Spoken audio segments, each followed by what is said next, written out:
Oh, the eel. Oh, wow. My man. Yeah. What a get. Look at this. Look at this. And we thank the Sixers for bringing in one of the guests that we couldn't wait to talk to here on the PHLY Sixers podcast. The man that made it all happen, putting this team together. We said it earlier. The guy was just cooking this offseason. And Daryl Morey joins us here. Hey, thanks for having me on. I appreciate it. Yeah, good to see you, man. Yep. Yo, great. What an all season. Dude, you built this thing, the depth. Like, you look at, we'll get your opinion on the Knicks trade and the whole thing, but you look at the depth of this team and the amount of guys that have playoff experience. I mean, I got to tip the cap. Well, it was a team effort. I think Joel really put on his recruiting hat this offseason.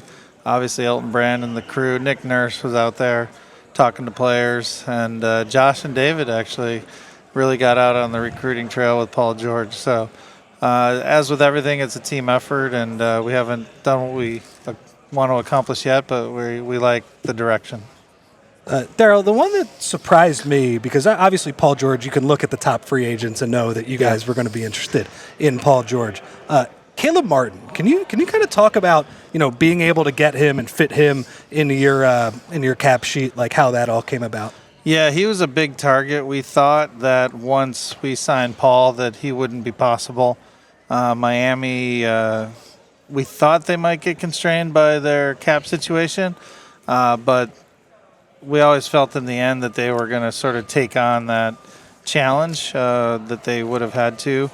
But they sort of drew a line in the sand, and it happened to be around where we could still do something. We pretty much gave them every dollar we had left. So for us, it was pretty straightforward.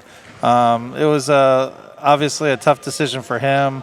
Miami had really given him his first chance, and he won so many playoff battles, but I think he was like, hey, the Philadelphia is the ascending team in the East, so that was a big part of it. And he fits. Like, I love his game.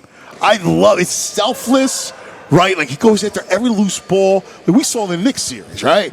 I mean, he's relentless. I love the way he fits with the big three. No, that's right. It's the kind of guy you need to win the title. You need a mix. You need the stars, and then you need the guys who are doing the dirty work, who do whatever it takes. Obviously, he had, he's sort of the new Boston Strangler with how he handles the Celtics in the playoffs.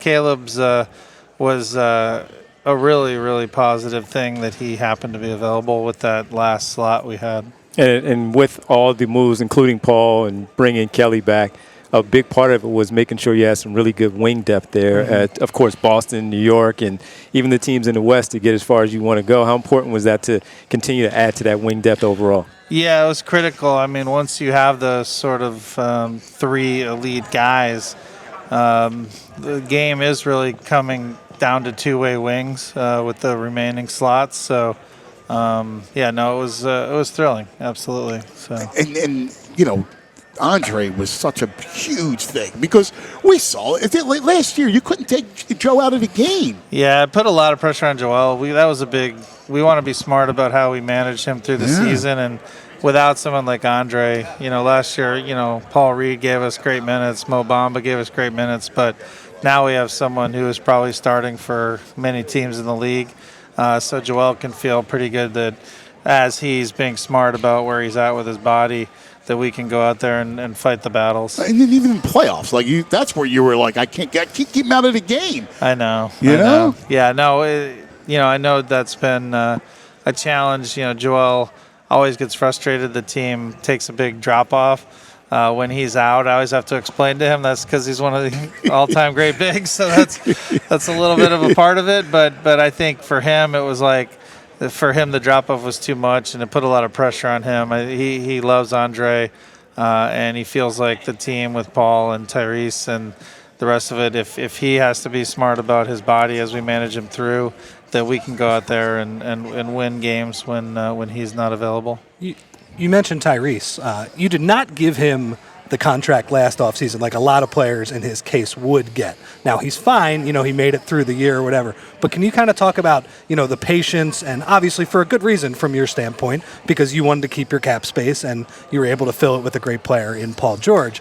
But kind of the patience and just him being able to, get to the finish line and get that contract as well. Yeah, I was thrilled for him because he had to put a lot of faith in us. And I think especially a lot of the people around him were very nervous. I think he always had faith and sort of understood the plan. But, look, you want to get that first contract when you're a young player. Obviously, it's life-changing money, and he deserved it. And so we just had to continue to tell him, like, look, you're a franchise guy. Just be patient. We'll get there. So I was thrilled that all of it came together.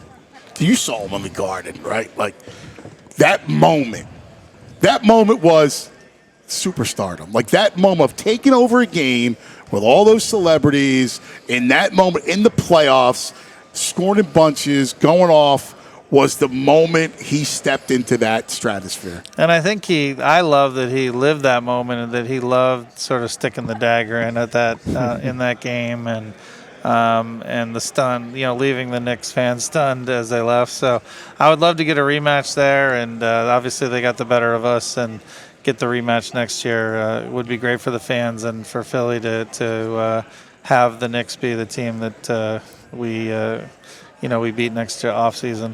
Going back to Joel, and how big was it for you to watch him on the Olympic stage playing with those other stars and the All-Stars and future Hall of Famers, but also people who have won before? And this was the first time Joel has really won anything at this level as a professional.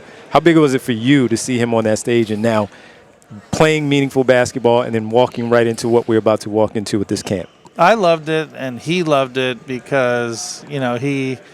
I think it's a little preview of playing with Paul George. Like, playing with other great players, I think, is really helpful for Joel. And then, obviously, down 14 going to the fourth.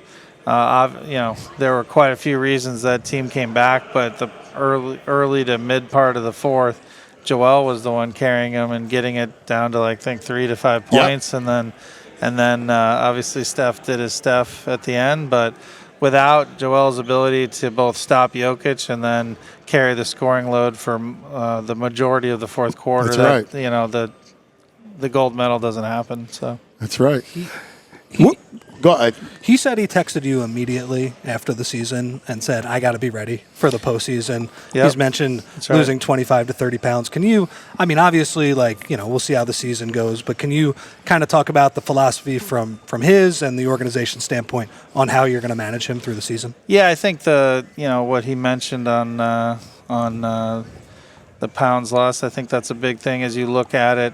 Lighter bigs tend to last longer, so that's we're just trying to get the wear and tear down in general as we're smart about prepping him into April, May, June, and lighter, doing all the work and getting him through the season so he can peak when we get to April. That's the focus.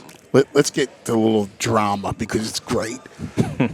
Knicks, Celtics, and Sixers in the East. Like, this is a classic, damn monster movie. Yeah. Freaking love it. What did you make of the Cat trade? Yeah, no, I didn't like that trade because I think it does make the Knicks better. I think Towns is very good, and there's been opinions on both sides. Obviously, they lost some important players, but I think a guy like Towns is a really big addition for them. I love the fact that it's Boston, New York, Philadelphia. It's never. I know, it's never been that way.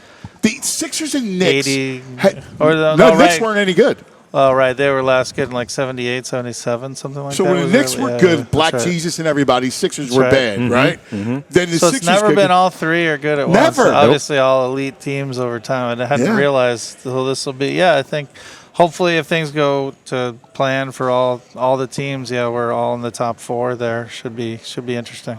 All right. Well, we appreciate it, man. Thanks for stopping by. We appreciate you coming by and blessing us here. Congrats of on course, the great, yeah, thanks Let's for go. having me. all I love season. the outlet. Congrats on how things have launched for you guys, and it's I really was cool. I was asked by one of our listeners and viewers to give you a fist pump for the great job this offseason. Oh, that's very kind. So yeah, again, team effort. Absolutely. Yeah.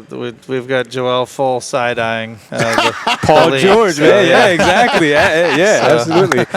All right, thanks. Thank you, President. Thank you, bro. President All right, Basketball thanks, Ops man. here for the Philadelphia 76ers. Daryl Morey joining us here on the show. And The yield. the yield. We didn't know he was coming by. You never know who stops by, and he stops by. And we gave him credit earlier of how he cooked, man. He really did. He gave I love the roster. I mean, again, we talk about the role JP, players. get us a rock, man. Throw me a rock real quick, man. You know. I mean, dude, you gotta be. You gotta feel. You gotta squeeze the pill now, man. This is. We all silly like the mayor.